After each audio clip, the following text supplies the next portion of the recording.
Reproductive physiology से हमने start करना है। सबसे पहले देखना है कि स्पर्मेटोजेनेसिस होती कैसे है।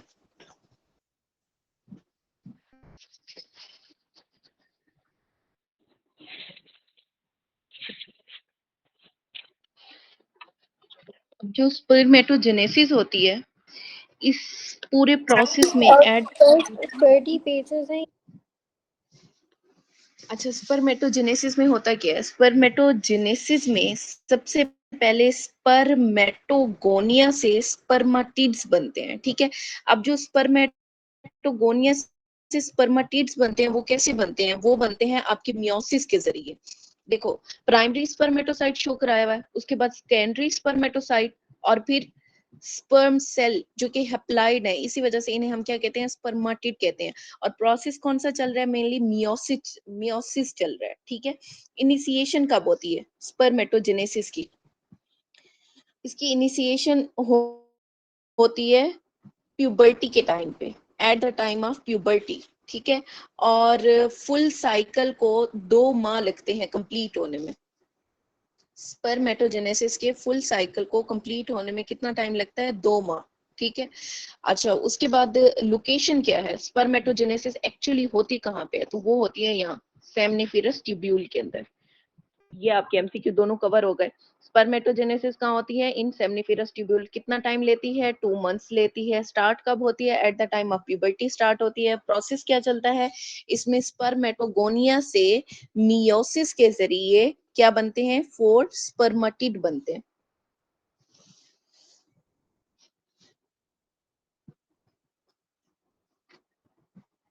स्पर्मेटिड से जब मेच्योर स्पर्मेटोजोआ बनते हैं, ठीक है, तो वो कैसे बनते हैं? वो स्पर्मियोजेनेसिस से बनते हैं, ठीक है। स्पर्मियोजेनेसिस, इसमें क्या होता है?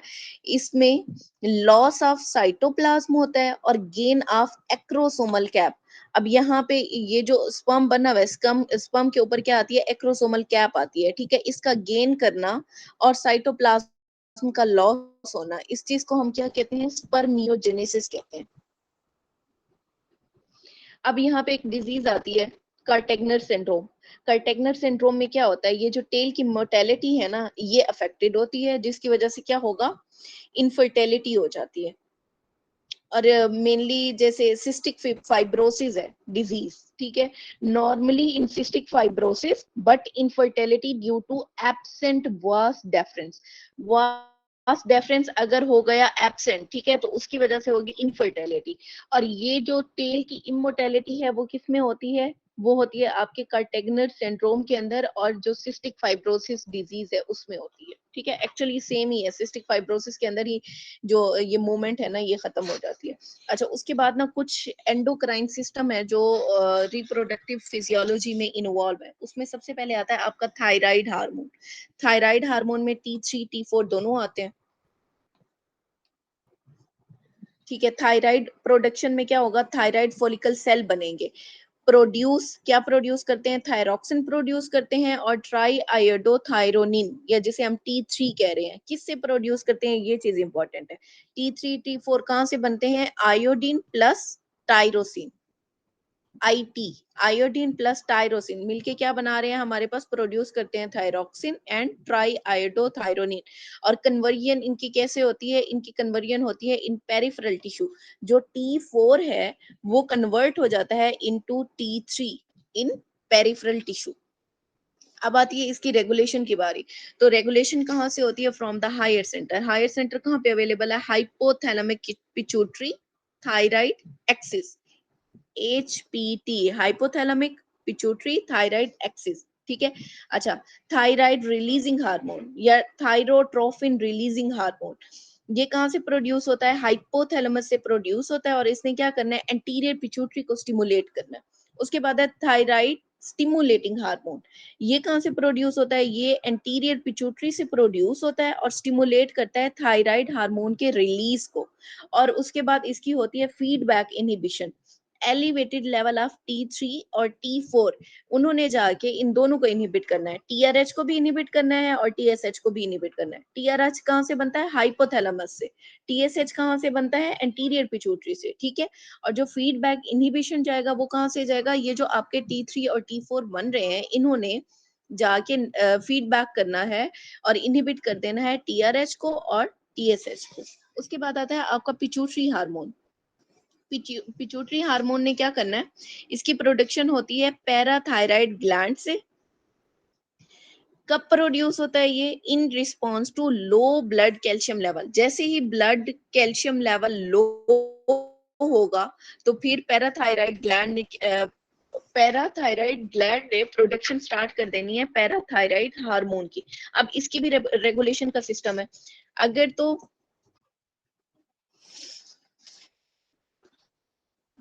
अच्छा, इसकी रेगुलेशन में क्या होता है, कैल्शियम का फीडबैक बहुत इंपॉर्टेंट है इसमें, ठीक है। अगर है हमारे पास लो कैल्शियम लेवल, ठीक है, इसने क्या करना है, स्टिमुलेट करना है पैराथायराइड हार्मोन की सेक्रीशन को। लेकिन अगर हमारे पास हाई कैल्शियम लेवल है तो इसने क्या करना है, इनहिबिट करना है पैराथायराइड हार्मोन की सेक्रीशन को, ठीक है। पैराथायराइड हार्मोन का इफेक्ट क्या होता है, इसने इंक्रीज करना होता है बोन रिजॉर्प्शन को, रीनल कैल्शियम रिजॉर्प्शन को और इंटेस्टाइनल कैल्शियम एब्जॉर्प्शन को। दो जगहों पे इसने रिजॉर्प्शन करानी है, कहाँ पे, बोन में और किडनी के अंदर री एब्जॉर्प्शन करानी है, ठीक है। अच्छा, उसके बाद जो इंटेस्टाइनल कैल्शियम है वहां पे क्या कराएगा, वहां पे एब्जॉर्प्शन कराएगा। नेक्स्ट आता है आपका पिट्यूटरी हार्मोन। जो पिट्यूटरी हार्मोन है उसमें पिट्यूटरी में दोनों आते हैं, आपके एंटीरियर पिट्यूटरी भी आता है और पोस्टीरियर पिट्यूटरी भी आता है।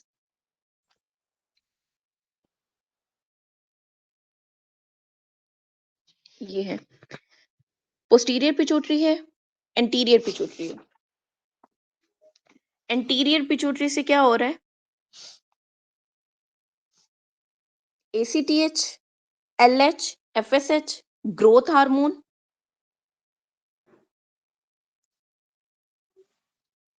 और प्रोलैक्टिन, ये रिलीज हो रहे हैं, जो कि हमारे उसके साथ हैं रिप्रोडक्टिव सिस्टम में जिन्होंने हेल्प करना है। कौन कौन से, एसीटीएच एंटीरियर पिट्यूटरी से। अच्छा, दूसरा luteinizing hormone, follicle stimulating hormone, ठीक है, ग्रोथ हार्मोन और प्रोलैक्टिन। एलएच हो गया, एफएसएच हो गया और टीएसएच हमने पहले डिस्कस कर लिया है, ये हो गया हमारे पास प्रोलैक्टिन और ये है ग्रोथ हार्मोन और ये है हमारे पास एसीटीएच। टीएसएच हमने डिस्कस कर लिया हुआ है, ठीक है। अच्छा, उसके बाद है पोस्टीरियर पिट्यूटरी। पोस्टीरियर पिट्यूटरी से दो ही हार्मोन रिलीज होते हैं, कौन से, एक है हमारे पास एडीएच और दूसरा कौन सा है, ऑक्सीटोसिन, ठीक है। अच्छा, एसीटीएच का क्या काम है, एसीटीएच है क्या, एड्रीनोकॉर्टिकोट्रॉफिक हार्मोन है जिसने स्टिमुलेट करना है कॉर्टिसोल रिलीज को। कहां से रिलीज कराता है, फ्रॉम द एड्रीनल कॉर्टेक्स। उसके बाद ल्यूटिनाइजिंग हार्मोन और फॉलिकल स्टिमुलेटिंग हार्मोन, ये दोनों हार्मोन रेगुलेट करते हैं गोनेडल फंक्शन को। फिर आता है आपका ग्रोथ हार्मोन। ग्रोथ हार्मोन ने क्या करना है, स्टिमुलेट करना है ग्रोथ को और मेटाबॉलिज्म को। उसके बाद आता है आपका प्रोलैक्टिन। प्रोलैक्टिन ने क्या करना है, प्रोलैक्टिन ने प्रोमोट करना है मिल्क की प्रोडक्शन को। नेक्स्ट आता है आपका पोस्टीरियर पिट्यूटरी। पोस्टीरियर पिट्यूटरी में पहले है एडीएच। अब देखो एडीएच का क्या काम है, एडीएच ने टारगेट करना है किडनी को, स्वेट ग्लैंड को और सर्कुलेटरी सिस्टम को, और इसका इफेक्ट क्या है, वाटर बैलेंस करना। एडीएच रेगुलेट करता है वाटर बैलेंस, ठीक है। और दूसरा क्या है हमारे पास, ऑक्सीटोसिन। ऑक्सीटोसिन ने क्या करना है, उसने फीमेल रिप्रोडक्टिव सिस्टम में मेनली अपना रोल प्ले करना है, स्टिमुलेट करता है यूट्राइन कंट्रैक्शन और मिल्क इजेक्शन को, ट्रिगर करता है uterine contraction during child birth और मिल्क इजेक्शन कराता है। ये याद रखना, ऑक्सीटोसिन का क्या फंक्शन है, मिल्क की इजेक्शन। अच्छा, नेक्स्ट है इनकी रेगुलेशन। अब इनकी रेगुलेशन के लिए भी एक फीडबैक मैकेनिज्म होना चाहिए, जिसमें सबसे पहले आता है हमारे पास हाइपोथैलेमिक पिट्यूटरी एक्सिस।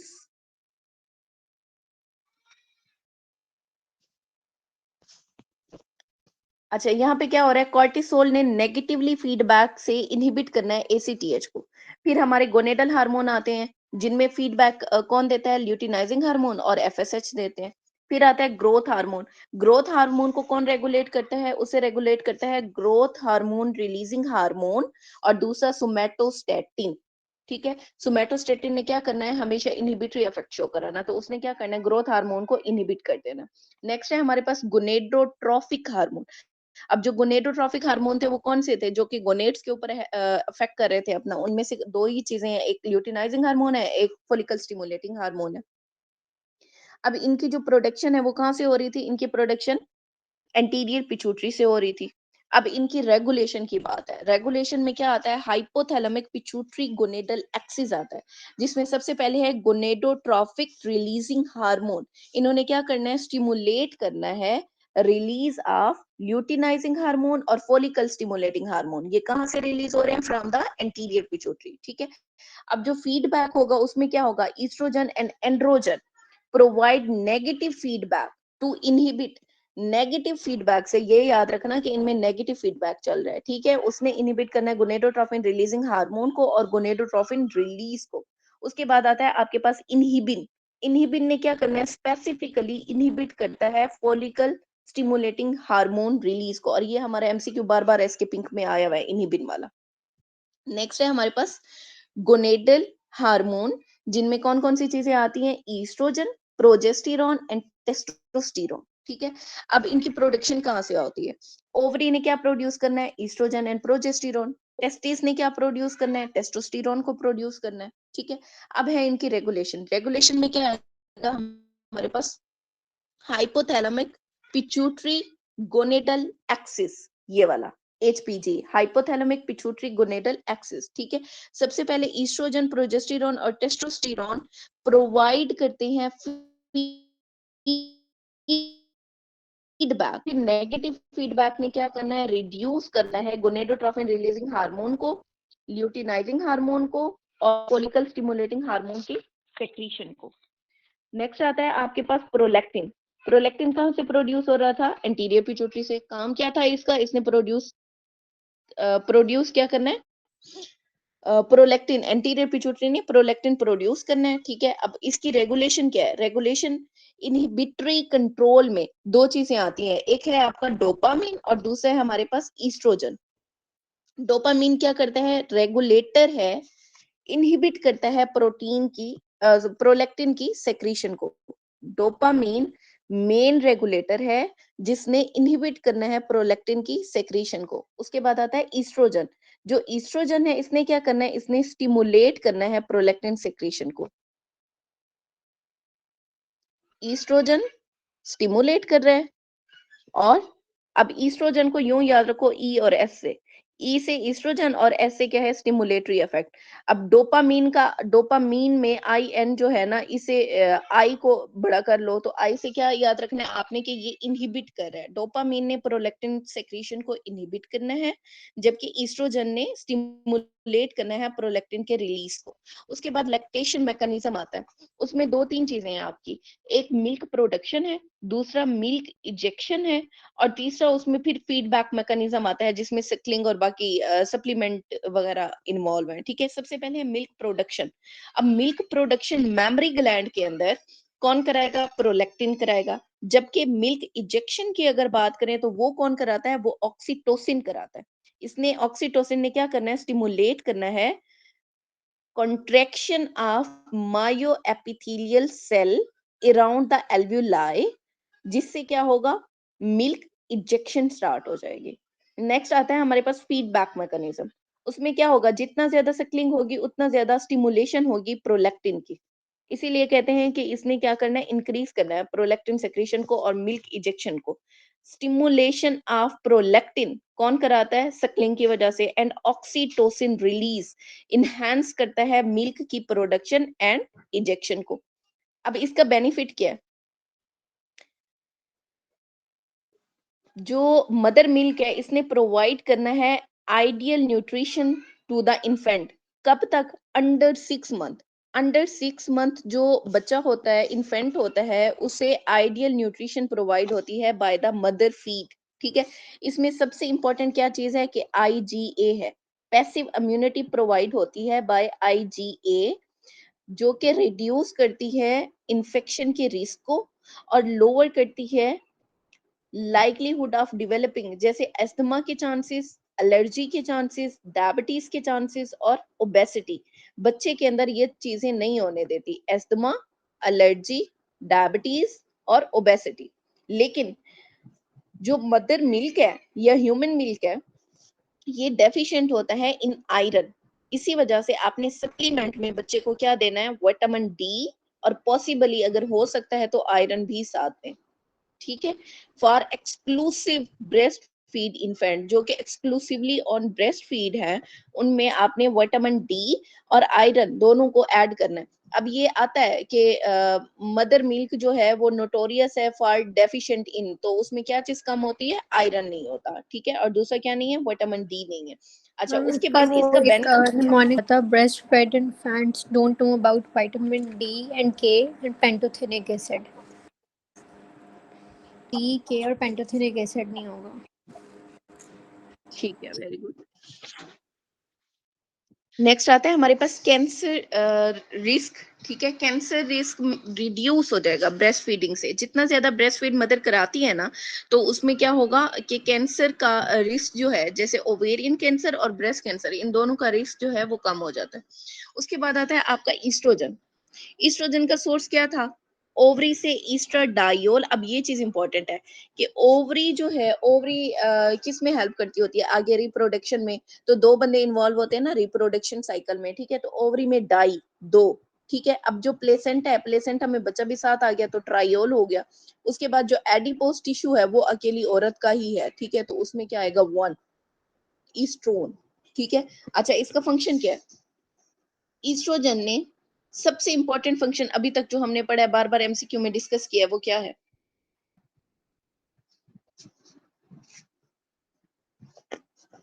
मैम एक तो ये जो आपने बताया है ये सेकेंडरी सेक्सुअल करेक्टरिस्टिक्स वाला मेनली उसके साथ रिलेट करके आता है ना, और दूसरा ये कि प्रोलैक्टिन जो है उसकी मतलब कि मिल्क प्रोडक्शन करवाता है प्रेगनेंसी में, लेकिन वो इजेक्शन को मतलब इनहिबिट करता है। हाँ, और मेनली क्या करते हैं, fat distribution in the fat breast, ये डेपोजिशन हम, उसमें ठीक है। एडक्टल जो और सिस्टम है ना सेकेंडरी ब्रेस्ट का सेक्सुअल उसको डेवलप करेक्टरिस्टिक, ये करवाता है। दो एमसीक्यू हमने बार बार डिस्कस किए हैं। डेवलपमेंट ऑफ फीमेल जेनिटेलिया करेगा, breast and fat distribution, promote follicle growth, endometrial proliferation कराएगा, मायोमेट्रियल एक्साइटेबिलिटी को इंक्रीज कराएगा, और रेगुलेट करेगा लिपिड मेटाबॉलिज्म, और मेंटेन करेगा प्रेगनेंसी। उसके बाद आता है आपका प्रोजेस्टेरॉन। जो प्रोजेस्टेरॉन है ये कहां से बनता है, कॉर्पस ल्यूटियम से। कब बनता है,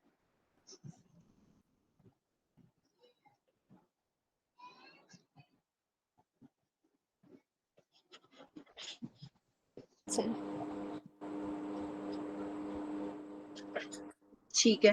जो कार्पस ल्यूटियम है, मेनली जो फर्स्ट ट्राइमेस्टर है उसमें कार्पस ल्यूटियम, ठीक है, और जो सेकंड और थर्ड ट्राइमेस्टर है उसमें क्या है, हमारे पास प्लेसेंटा इन्वॉल्व है। इसके अलावा जो एड्रीनल कॉर्टेक्स और टेस्टिस है उससे भी प्रोजेस्टेरॉन बन रहा है, ठीक है।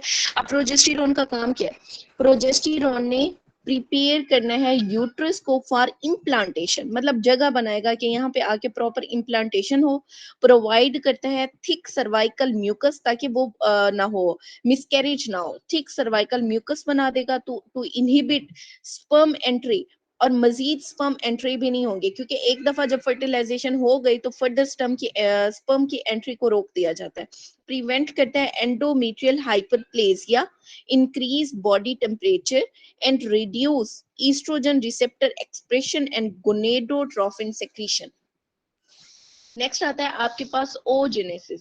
अब जैसे स्पर्मेटोजेनेसिस था उससे स्पर्म बन रहे थे, अब ओजेनेसिस से क्या बनेगा हमारे पास, ओवम, ठीक है। अब इसकी स्टेजेस है, ये फीटल लाइफ, जब अभी फीमेल चाइल्ड जो है वो माँ के पेट में होती है, तब से ही ये ओजेनेसिस स्टार्ट हो जाती है। अब इसमें दो चीजें आती हैं, एक आता है आपका मियोसिस 1, और दूसरा आता है हमारे पास मियोसिस 2, ठीक है। इनका अरेस्ट इंपॉर्टेंट है, ये बीसीक्यू में आता है। Meiosis 1 is completed just before ovulation. अब वो सॉन्ग सुना हुआ है ना, मोए मोए, ठीक है। तो मो से याद रखना है आपने, एम मियोसिस 1, और ओ में ओव्यूलेशन, तो मियोसिस 1 कंप्लीट होगा जस्ट बिफोर ओव्यूलेशन, ठीक है। और उसके बाद आपने याद रखना है, मैं हम दो हमारे दो, मतलब मैं दो और मेरे दो, यूं याद रखो, क्योंकि मैं से हमने मियोसिस याद रखनी है, ठीक है। तो मियोसिस 2 में क्या होगा हमारे पास, मियोसिस 2 अरेस्ट होगा इन मेरे दो, मेटाफेज 2 के अंदर, ठीक है, तो ये 2 के साथ 2 आपने याद रखना है, M से M याद रखेंगे, मियोसिस से मेटाफेज हो जाएगी, और मोए से आपने याद रखना है मियोसिस 1 में क्या होगा हमारे पास, O से ओव्यूलेशन। लेकिन just before ovulation meiosis 1 complete होती है और मियोसिस 2 अरेस्ट होती है इन द मेटाफेज 2। कब तक अरेस्ट रहती है, जब तक के फर्टिलाइजेशन नहीं हो जाती, ठीक है। अच्छा, और जो मैम मियोसिस इसमें 1 है, मुझे ना यही point, primary just before ovulation arrest किस में होगा, प्रोफेज 1 में होगा, अनटिल के ओव्यूलेशन ना हो जाए, ये वाली चीज, नहीं ये prophase at 1। The time of ovulation और बिफोर ओव्यूलेशन वाले एमसीक्यूज दोनों डिफरेंट हैं। हाँ, दोनों डिफरेंट है। अगर जस्ट बिफोर बिफोर का वर्ड ओव्यूलेशन आएगा तो प्रोफेज फिर 1 है। प्राइमरी होगा। सॉरी, समझ नहीं आई। मतलब अगर वो कहते हैं कि बिफोर ओव्यूलेशन तो फिर प्राइमरी लगाना है, और अगर वो कहेगा at the time of ovulation तो फिर सेकेंडरी लगाना है। हाँ जी, क्योंकि वो ओव्यूलेशन जो है हो चुकी हुई है, ठीक है। अगर ओव्यूलेशन नहीं हुई हुई, अभी स्टार्ट है ओव्यूलेशन, तो फिर आपने यही प्रोफेज 1 को चूज करना है। मेरे ख्याल में ये वो आता है पूरा proper diplotene stage of prophase 1। अच्छा, नेक्स्ट है हमारे पास आउटकम इफ नॉट फर्टिलाइज। अब अगर ओजेनेसिस नहीं हुई, मतलब ओवम जो है वो फर्टिलाइज नहीं हुआ हुआ, ठीक है, विद इन अ डे, तो फिर क्या होता है, सेकेंडरी ओसाइट जो हमारे पास मियोसिस 2 के नतीजे में बना है, सेकेंडरी ओसाइट वो क्या करेगा, डीजनरेट कर देगा। अब नेक्स्ट है हमारे पास ओव्यूलेशन। ओव्यूलेशन होती किस वजह से है, ये ल्यूटिनाइजिंग हार्मोन सर्च की वजह से होती है एट मिड साइकिल। वो कब होता है luteinising hormone search, at 14 day despite oestrogen, ठीक है। ईस्ट्रोजन अभी भी मौजूद है, ये नहीं है कि ओव्यूलेशन जब हुई है तो ईस्ट्रोजन गायब हो गया, नहीं, ईस्ट्रोजन अभी भी मौजूद है। अब ईस्ट्रोजन ने इफेक्ट अपना ज्यादा शो कराना है। यूजुअली क्या होता है कि ईस्ट्रोजन ने इनहिबिट करना ना होता है ल्यूटिनाइजिंग हार्मोन को, लेकिन जैसे ही मिड साइकिल आता है तो उसमें क्या हो रहा है कि ईस्ट्रोजन लेवल ने काज करना है transient stimulation of luteinizing hormone release को, मजीद ल्यूटिनाइजिंग हार्मोन को रिलीज करना शुरू कर देता है। नॉर्मल फेजेस में ईस्ट्रोजन ने ल्यूटिनाइजिंग हार्मोन को इनहिबिट करना होता है, लेकिन मिड साइकिल में जब ओव्यूलेशन हो रही होती है तो ईस्ट्रोजन ने ल्यूटिनाइजिंग हार्मोन की सेक्रीशन को मजीद बढ़ा देना होता है, स्टिमुलेट कर देता है, ठीक है। अब यहाँ पे एक चीज आती है आपकी मिटल शिमर्स, जिसका एमसीक्यू बार बार आया हुआ है। अब मिटल शिमर्स क्या है, ये पेन है जो पीरियोडिक पेन होता है, जब पीरियड्स होते हैं उस दौरान जो पेन होता है, वो पेन क्यों होता है, जब पेरिटोनियल इरिटेशन होती है फ्रॉम द फोलिकुलर रप्चर। जब फोलिकल रप्चर करता है तो पेरिटोनियम में इरिटेशन होती है, ठीक है, और ये मिमिक करती है जैसे कि कोई अपेंडिसाइटिस का दर्द है। इसे हम क्या कहते हैं, मिटल शिमर्स कहते हैं। नेक्स्ट है हमारे पास एंड्रोजन। जो एंड्रोजन है उसकी टाइप में क्या आता है, टेस्टोस्टेरोन मैम है, इसमें नॉर्मली ये है डाईहाइड्रोटेस्टोस्टेरोन है। कि अच्छा, फंक्शन क्या है हमारे पास, टेस्टोस्टेरोन ने, अब मेल सेकेंडरी सेक्सुअल कैरेक्टर जो है वो किससे बनते हैं, टेस्टोस्टेरोन से बनते हैं। Differentiate male internal genitalia excluding the prostate, promote करता है ग्रोथ स्पर्ट, डीपनेस वाइस, और इंक्रीज करता है लिबिडो। उसके बाद आता है dihydrotestosterone, involve in early differentiation of the male external genitalia and late stage function like prostate growth and balding. Baldness भी यही प्रोड्यूस करता है। नेक्स्ट है हमारे पास कन्वर्जन। टेस्टोस्टेरोन डाईहाइड्रोटेस्टोस्टेरोन में कन्वर्ट होता है बाय 5 अल्फा रिडक्टेज, ये भी हमारा बीसीक्यू है। और इसे इनहिबिट कौन करता है, इन्हें इनहिबिट करने वाला है फिनेस्टिराइड, ये भी एमसीक्यू है हमारा आया हुआ है। नेक्स्ट है हमारे पास स्टीराइड अब्यूज। अब जो मेल बहुत ज्यादा स्टीराइड को यूज करते हैं, ठीक है, उसमें क्या आती है, बिहेवियरल चेंजिंग्स आएंगी, एक्नी होगी, गायनेकोमेस्टिया होगा, एरिथ्रोसाइटोसिस इन मेल होगी, और साथ में विरियलाइजेशन इन फीमेल। अच्छा, नेक्स्ट हमारे पास है menstrual cycle. Menstrual cycle regular natural cycle है फीमेल रिप्रोडक्टिव सिस्टम का, स्पेशली ये दो जगहों पे चल रहा होता है इकट्ठे, एक यूट्रस और दूसरा ओवरीज, ठीक है, जिन्होंने पॉसिबल करना है प्रेगनेंसी को। अब इसमें होता क्या है, externally by regular vaginal bleeding. क्यों होती है ये regular vaginal bleeding, due to shedding of endometrial lining, जबकि फर्टिलाइजेशन नहीं हुई, अगर फर्टिलाइजेशन हो गई है तो मेंस्ट्रुअल साइकिल स्टॉप हो जाएगा। अगर फर्टिलाइजेशन नहीं हुई, ठीक है, इम्प्लांटेशन नहीं हुई, फर्टिलाइजेशन नहीं हुई, तो आपकी एंडोमेट्रियम ने शेड करना है और वेजाइनल ब्लीड स्टार्ट हो जाना है। इस चीज को हम क्या कहते हैं? मेंस्ट्रुअल साइकिल कहते हैं। साइकिल को रेगुलेट कौन करता है? हाइपोथैलेमिक पिट्यूटरी एक्सिस, एचपीओ, ठीक है।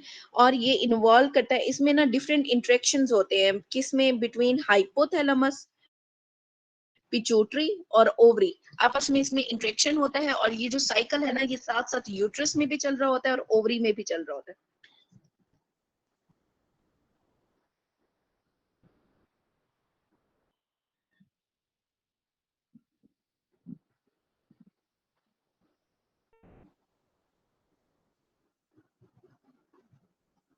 ये देखो, सबसे पहले आता है हमारे पास फोलिकुलर फेज। फोलिकुलर फेज में भी पहले आएगा initial follicle development. Follicular phase की ड्यूरेशन क्या है? follicular phase lasting from the first day of the menstrual cycle। menstrual cycle का जो पहला दिन है वहां से स्टार्ट होता है और कब तक रहता है? जब तक ओव्यूलेशन नहीं हो जाती। ये वाला जो फेज है ये है फोलिकुलर फेज। स्टार्ट होता है जब फर्स्ट डे ऑफ मेंस्ट्रुएशन है और कब तक रहता है? जब तक ओव्यूलेशन नहीं हो जाती। और ओव्यूलेशन कब होती है? At the day 14।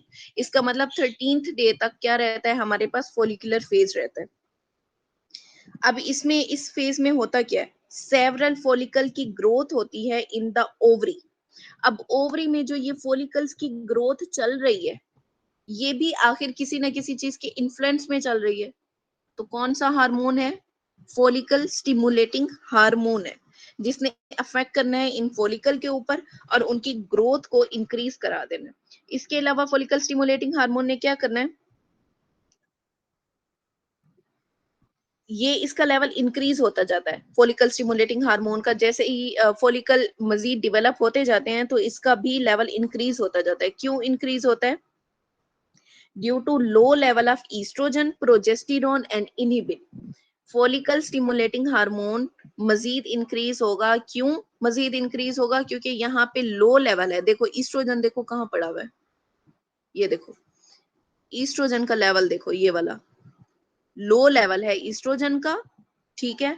प्रोजेस्टेरोन का, ये वाला है प्रोजेस्टेरोन, इसका भी लो लेवल है। और इनहिबिन, इनहिबिन का भी लो लेवल है, जिसकी वजह से फोलिकल स्टिमुलेटिंग हार्मोन का लेवल इंक्रीज करता जाता है। और इसके लेवल इंक्रीज करने की वजह से क्या होगा? ये फोलिकल की डेवलपमेंट स्टार्ट हो जाती है, उनकी ग्रोथ स्टार्ट हो जाती है। ये था इनिशियल फोलिकुलर फेज। मैम मुझे यहाँ पे ना वो एफएसएच का फंक्शन बहुत मतलब कंफ्यूज कर रहा है। मेनली एफएसएच का फंक्शन क्या होगा मतलब फॉलिकुलर डेवलपमेंट के अलावा, मतलब हार्मोन लेवल्स पे? फोलिकल स्टिमुलेटिंग हार्मोन ने स्टिमुलेट करना है स्मॉल एंट्रल फोलिकल की ग्रोथ को, और ल्यूटिनाइजिंग हार्मोन में भी को भी हेल्प करता है, उसकी भी एड करता है कि वो एंड्रोजन की प्रोडक्शन करे। अब वो एंड्रोजन की प्रोडक्शन ल्यूटिनाइजिंग हार्मोन कहाँ पे करता है? थीका सेल के अंदर करता है। थीका, इंटरना एक्सटर्ना पढ़े हुए हैं ना हमने, थीका सेल, ठीक है। उन थीका सेल के ऊपर जो ल्यूटिनाइजिंग हार्मोन ने अपना एक्ट करना है, उससे जो फैसिलिटेट करता है वो कौन करता है? वो फोलिकल स्टिमुलेटिंग हार्मोन करता है। Follicle stimulating hormone luteinizing hormone को कहता है भाई मैं तुम्हारा दोस्त हूँ, मैंने तुम्हारे साथ काम करा लेना है, तुम स्टार्ट करो। तो उसने क्या करना है? थीका सेल के ऊपर भी काम करना शुरू कर देना। अच्छा, उसके बाद यहाँ ये पे ये लेवल एक्ट कर रहा है ना थीका सेल के ऊपर, जो ल्यूटिनाइजिंग हार्मोन एक्ट कर रहा है, ठीक है। इन्होंने कन्वर्ट करना है ईस्ट्रोजन को in the granulosa theca cell under the influence of FSH. Oestrogen की कन्वर्जन भी यही कराएगा, ल्यूटिनाइजिंग हार्मोन कराएगा under the influence of FSH in granulosa cell, ठीक है। मतलब कि ठीक है। मेनली अब जो है एलएच का रोल है उसमें एस्ट्रोजन के फंक्शन में, लेकिन ये है कि उसको जो फैसिलिटेट कर रहा है वो एफएसएच कर रहा है। हाँ, फैसिलिटेट एफएसएच कर रहा है। अब इस एफएसएच की वजह से ही ल्यूटिनाइजिंग हार्मोन ने ये कन्वर्जन करानी है, और इस प्रोसेस की वजह से जो इसेंशियल सिलेक्शन होती है। अब देखो सारे के सारे फॉलिकल तो वो नहीं होते, डेवलप नहीं होते ना, मेच्योर होते हैं, उनमें से एक फॉलिकल डोमिनेंट होता है और बाकी सारे रिग्रेस हो जाते हैं, ऐसे है ना। तो एक जो है उसमें से सिलेक्ट होगा जिसे हम क्या कहते हैं, डोमिनेंट फॉलिकल कहते हैं। अब उस डोमिनेंट फॉलिकल की भी सिलेक्शन होती है, वो कैसे होती है? जैसे ये हमारा ये ग्रोथ हार्मोन है, फर्स्ट करो ये हमारा एक फॉलिकल है, ठीक है, फॉलिकल ने ग्रोथ करना शुरू कर दिया। फॉलिकल की ग्रोथ कौन करा रहा है? एफएसएच करा रहा है, ठीक है। अब जैसे जैसे ये फॉलिकल बड़ा होता जाएगा, बड़ा होता जाएगा, इसने मजीद क्या करना है, ईस्ट्रोजन के लेवल को इंक्रीज करे जाना है। अब यहाँ पे ये आपका जो क्वेश्चन आप कर रही थी कि ईस्ट्रोजन का लेवल बढ़ेगा कैसे, तो वो बढ़ेगा कैसे? पहले तो वो थीका सेल में कन्वर्जन हो रही थी, अब दूसरा कि जब ये मेन आपका डोमिनेंट फॉलिकल बढ़ रहा है मजीद, ठीक है, तो उसने क्या करना है, राइज करना है ईस्ट्रोजन के लेवल को ड्यू टू ग्रोइंग फॉलिकल, और नेगेटिव फीडबैक ये शो कराएगा, यही ईस्ट्रोजन नेगेटिव फीडबैक शो कराएगा ऑन द पिट्यूटरी, ताकि डिक्रीज हो जाए अब एफएसएच की सेक्रीशन, ठीक है, जिसकी वजह से क्या होगा, हमारे पास डी जनरेशन स्टार्ट हो जाएगी। अब ये बड़े वाला जो है इसके पास तो इतना ईस्ट्रोजन प्रोड्यूस हो गया कि ये अपनी डी जनरेशन नहीं करा पाएगा, लेकिन जो छोटे छोटे वाले थे उनमें एफएसएच कम होगा तो उसकी क्या होगी, डी जनरेशन होना शुरू हो जाएगी। अब फिर एट द एंड हमारे पास क्या बचेगा, फॉलिकल स्टिमुलेटिंग हार्मोन मेन बचेगा, सॉरी डेवलपिंग फॉलिकल बचेगा मेन, ठीक है। फॉलिकल स्टिमुलेटिंग हार्मोन को फीडबैक मैकेनिज्म से ईस्ट्रोजन ने इनहिबिट कर दिया, जिसकी वजह से क्या हुआ कि ये जो छोटे वाले फॉलिकल थे जो डेवलप अभी हो रहे थे, उन्हें इनहिबिट कर दिया गया या डीजनरेट कर दिया गया, और डोमिनेंट वाला जो फॉलिकल है वो हमारे पास बच गया।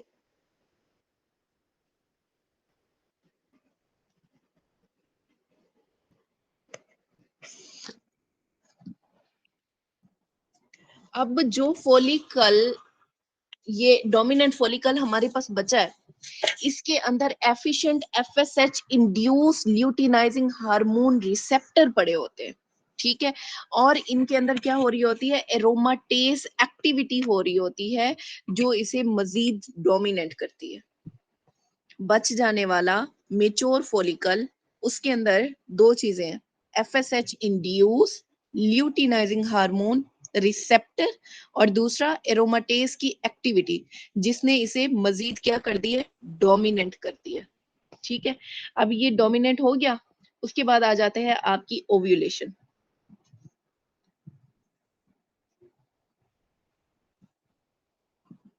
ये फॉलिकुलर फेज कंप्लीट हो गया है, ये डोमिनेंट फॉलिकल आपको मिल गया एट द एंड। अब है ओव्यूलेशन। ओव्यूलेशन में क्या होता है, कैसे होती है ovulation, due to luteinising hormone surge की वजह से। ओव्यूलेशन होती कब है, at the day of 14th day of menstrual cycle. अब जो मेच्योर फॉलिकल है हमारा, उसका डायमीटर कितना होता है कि हम कहें कि अब बस ओव्यूलेशन हो गई है, तो उसका डायमीटर होता है हमारे पास 20 mm।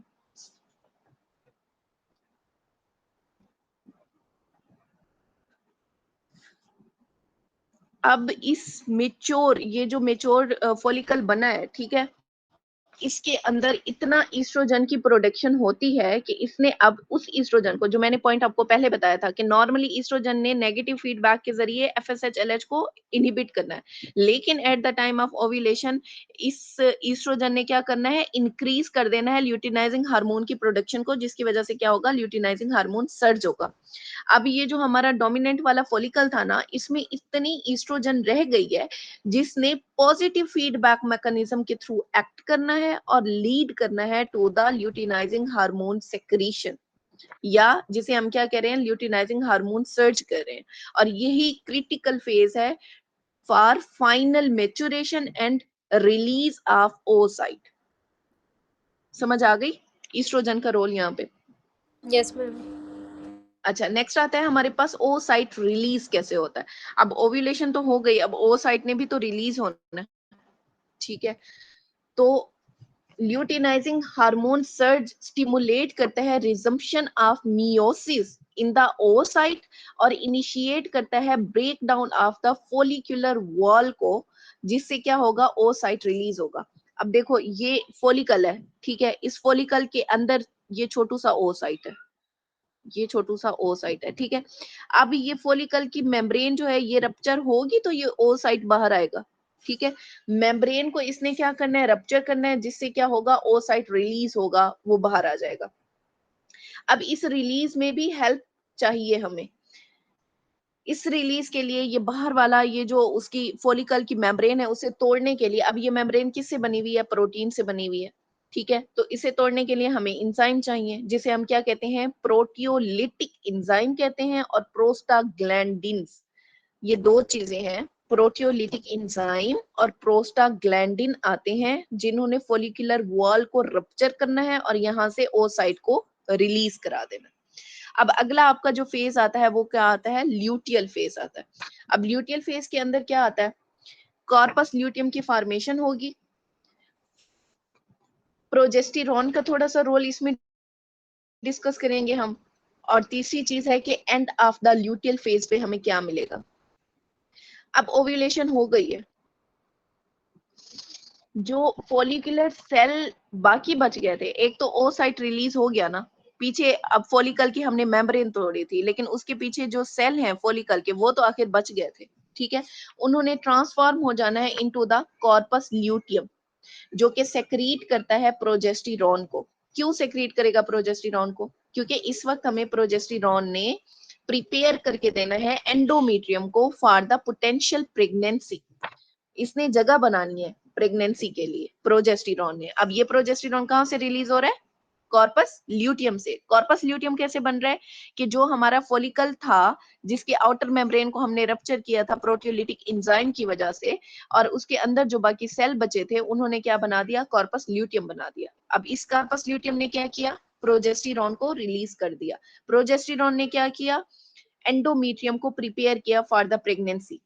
ल्यूटियल फेज जो है उसका कांस्टेंट ड्यूरेशन रहता है, लास्ट 14 जो डेज होते हैं ना, ये यहां से वो होते हैं किसके, ल्यूटियल फेज के। अब रोल ऑफ प्रोजेस्टेरॉन क्या है, प्रोजेस्टेरॉन ने स्टेबलाइज करना है एंडोमेट्रियम को और प्रिवेंट करना है फर्दर फॉलिकुलर डेवलपमेंट को इन द ओवरी। अब पीछे से फॉलिकल भी तो डेवलप हुए जा रहे थे, उन्हें भी कि मजीद अब आपने डेवलप नहीं आना, उन्हें भी रोकना है प्रोजेस्टेरॉन ने, और जो एंडोमेट्रियम थी उसे भी प्रिपेयर करना है फॉर द प्रेगनेंसी। अगर तो फर्टिलाइजेशन नहीं होती तो फिर क्या होगा, ये जो कॉर्पस ल्यूटियम बना था, इसने रिग्रेस होना शुरू कर देना है, ये रिग्रेस होना शुरू हो गया, ठीक है, लीडिंग टू डिक्लाइन इन। अब क्योंकि यहां से ही हो रहा था ना, ये जो कार्पस ल्यूटियम था, इसी से ही हमारा प्रोजेस्टेरॉन बन रहा था। अब जब ओव्यूलेशन नहीं हुई, ये खुद खत्म हो रहा है, तो इससे जो प्रोडक्शन हो रही थी प्रोजेस्टेरॉन की, वो भी तो खत्म होना शुरू हो जाएगी। तो अब क्या हो रहा है कि प्रोजेस्टेरॉन जो है उसका लेवल कम होना शुरू हो गया, और ईस्ट्रोजन लेवल भी कम होना शुरू हो जाता है। End of the luteal phase पे क्या होगा, regression of corpus luteum result in withdraw of the hormonal support of the endometrium, जिसकी वजह से क्या होगा, अब एंडोमेट्रियम ने शेड करना शुरू कर देना है, डिक्रीज होगी है प्रोजेस्टेरॉन एंड ईस्ट्रोजन, इसने रिमूव कर देना है नेगेटिव फीडबैक मैकेनिज्म अपना पिट्यूटरी के ऊपर। पिट्यूटरी ने फिर से फॉलिकल स्टिमुलेटिंग हार्मोन को राइज करना शुरू कर देना है, और फॉलिकल स्टिमुलेटिंग हार्मोन ने ये साइकिल फिर से शुरू कर देना।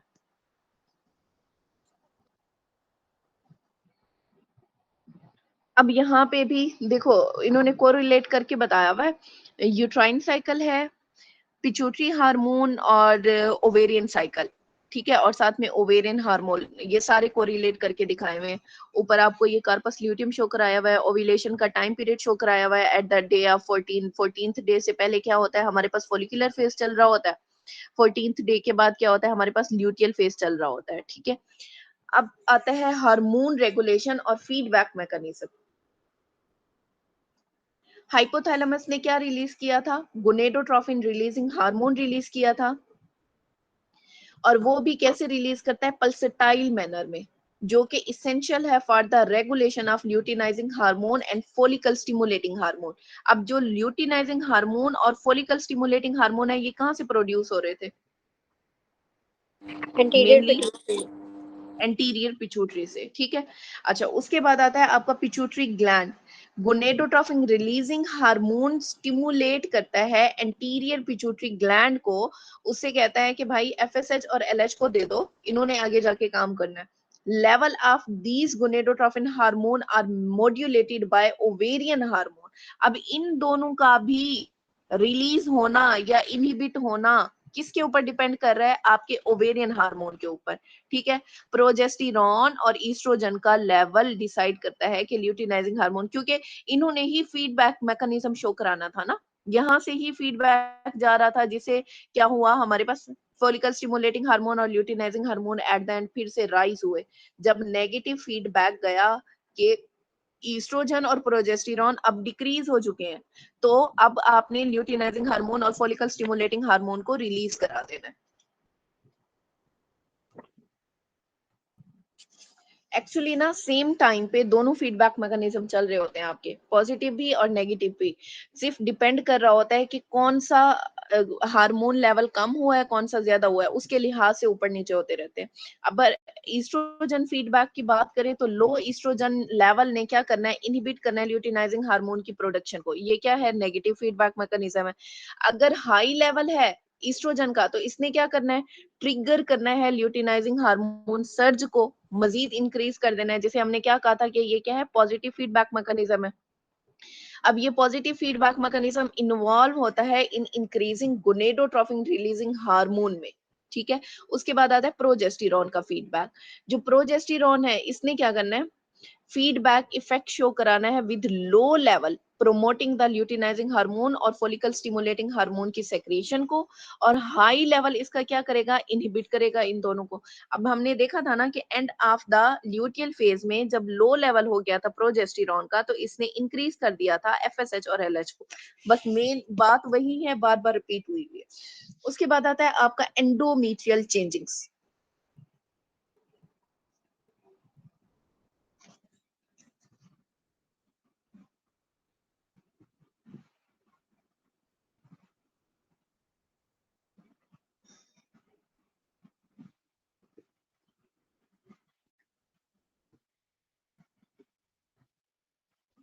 ये है एंडोमेट्रियम के अंदर अब कौन कौन सी चेंजिंग्स आती हैं? सबसे पहले आता है आपका प्रोलिफरेटिव फेज।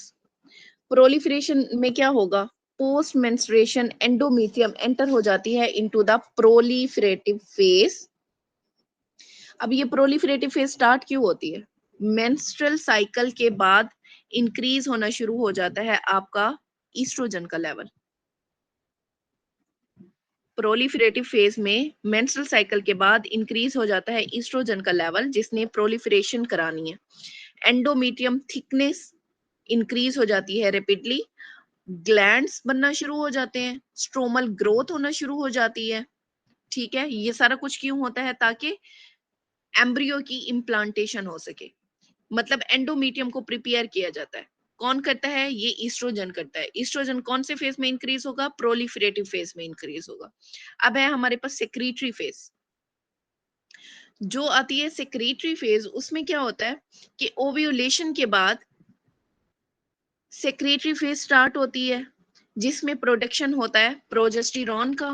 प्रोजेस्टेरॉन कहाँ से प्रोड्यूस हो रहा था? अब इस फेज में ओ साइड जब निकल गया था, तो प्रोजेस्टेरॉन कहाँ से बन रहा था?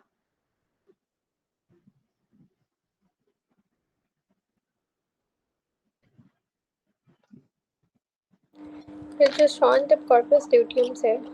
वेरी गुड, कार्पस ल्यूटियम से। जब ओ साइड निकल गया था आपकी वो फॉलिकल, मेच्योर फॉलिकल से, तो उसके बाद पीछे क्या बचा था हमारे पास? कार्पस ल्यूटियम बचा था। अब इसी कार्पस ल्यूटियम ने क्या किया? प्रोजेस्टेरॉन को बनाया। अब इस हार्मोन ने, प्रोजेस्टेरॉन ने कन्वर्ट किया प्रोलिफरेटिव एंडोमेट्रियम को इनटू द सेक्रेटरी वन, ठीक है। अब इसमें क्या होगा? ग्लैंडुलर सेक्रीशन होगी, स्पाइरल आर्टरी ग्रोथ होगी, और formation of temporary decidual layer to support the embryo implantation.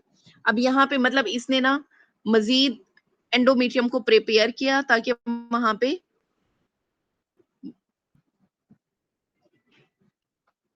Implantation start हो जाए।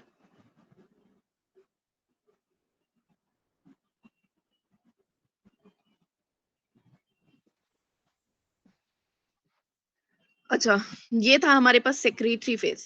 सेक्रेटरी फेज कब स्टार्ट हुई? ओव्यूलेशन के बाद, ठीक है। और इसमें क्या हुआ? मार्क प्रोडक्शन ऑफ प्रोजेस्टेरॉन हुआ। प्रोजेस्टेरॉन कहाँ से प्रोड्यूस हुआ? कार्पस ल्यूटियम से प्रोड्यूस हुआ।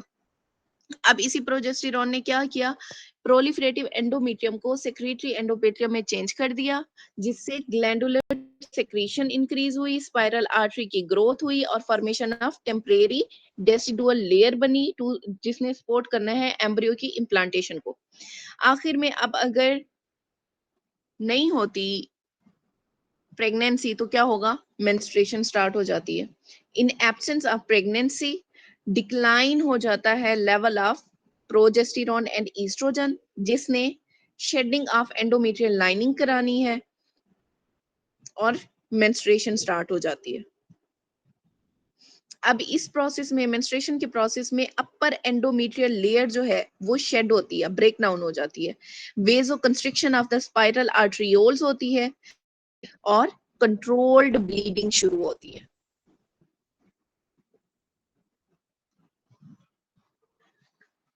एक हम देते हैं oral contraceptives, OCPs, oral combined oral contraceptive pills. वो कैसे वर्क करती हैं? उन्होंने ना क्या करना है कि कांस्टेंट लेवल ऑफ ईस्ट्रोजन और प्रोजेस्टेरॉन को मेंटेन रखना है, जिसकी वजह से क्या होगा, ये मिड साइकिल में जो ल्यूटिनाइजिंग हार्मोन सर्ज हो रही थी ना, मिड साइकिल 14th डे पे ल्यूटिनाइजिंग हार्मोन जो सर्ज हो रही थी उसे रोक देना। ओसीपीज का काम क्या है, इन्होंने मेंटेन करना है एक लेवल प्रोजेस्टेरॉन और ईस्ट्रोजन का, जिन्होंने क्या करना है, प्रिवेंट करना है mid cycle luteinising hormone surge को, जिससे क्या होगा, इनहिबिट होती है ओव्यूलेशन। और यही हमारा बीसीक्यू आता है। ओसीपी का फंक्शन क्या है, इनहिबिट करता है ओव्यूलेशन को। अब ओव्यूलेशन की प्रिडिक्शन आप कैसे करेंगे कि ओव्यूलेशन हो चुकी भी है, ये भी एमसीक्यू आपका आया हुआ है। जब ओव्यूलेशन होती है ना, ल्यूटिनाइजिंग हार्मोन, 6 to 10 फोल्ड जो इंक्रीज होता है। हाँ जी, ल्यूटिनाइजिंग हार्मोन सर्ज जो है ना वो रिलायबल प्रिडिक्टर है फॉर द ओव्यूलेशन। और ओव्यूलेशन प्रिडिक्टर किट्स मिलती हैं आपको, जिन्होंने ल्यूटिनाइजिंग हार्मोन का लेवल डिटेक्ट करना होता है, ठीक है, जो कि 6 to 10 फोल्ड इंक्रीज करता है। इसे हम कहते हैं ओव्यूलेशन प्रिडिक्शन। इसके अलावा आते हैं हमारे पास पैराक्राइन ऑटोक्राइन मीडिएटर, जिसमें सबसे पहले आता है इनहिबिन और एक्टिविन। अब ये जो इनहिबिन है और एक्टिविन है, ये सेक्रीट कहाँ से होते हैं, ग्रेन्युलोसा सेल से ये सेक्रीट होते हैं और एफएसएच की रिलीज को रेगुलेट करते हैं। अब इनहिबिन, इनहिबिन का नाम ही बता रहा है कि इसने क्या करना है, इनहिबिन ने इनहिबिट करना है एफएसएच को, वाइल एक्टिविन ने क्या करना है, हमारे पास ए से एक्टिविन, ए से एक्टिवेट करना, एक्टिविन ने एक्टिवेट करना है, इनहिबिन ने इनहिबिट करना है एफएसएच की रिलीज को। साथ में आता है हमारे पास एक वर्ड है किस सेप्टिन्स, एक मिनट, ये तो वो न्यूरोपेप्टाइड है ना, समथिंग जो वो ग्रेनुलोबिन रिलीजिंग हार्मोन का सोर्स होता है, जी मतलब अपार्ट फ्रॉम आर्कुएट न्यूक्लियस। ये है क्या, किस चीज में इन्वॉल्व होता है, सिर्फ इतना आपने याद रखना है। एक्चुअली इसमें ना इसने इन्फ्लुएंस करना होता है मेटाबॉलिक हार्मोन जैसे लेप्टिन है उन्हें, जो लिंक करता है एनर्जी बैलेंस को, ताकि प्रोड्यूस हो energy for the reproductive health. ये जो कि सेप्टिन्स हैं, एक्चुअली ये क्या है, ये प्रोटीन्स हैं, इन्वॉल्व होती हैं in the regulation of hypothalamic pituitary axis के अंदर, ठीक है, पिट्यूटरी ओवेरियन एक्सिस एचपीओ, और इन्फ्लुएंस करते हैं मेटाबॉलिक हार्मोन को जैसे कि लेप्टिन, ठीक है। अब इस लेप्टिन ने क्या करना है, आपका जितना भी reproductive health, reproductive cycle start हुआ है उसमें एनर्जी प्रोवाइड करता है। नेक्स्ट है प्रोस्टाग्लैंडिन। प्रोस्टाग्लैंडिन का रोल है in follicle rupture during ovulation और इन्वॉल्व होते हैं in the endometrium shedding during the menstruation. अब अगर एज अ होल हम डिस्कस करें, फोलिकुलर फेज कब होगी,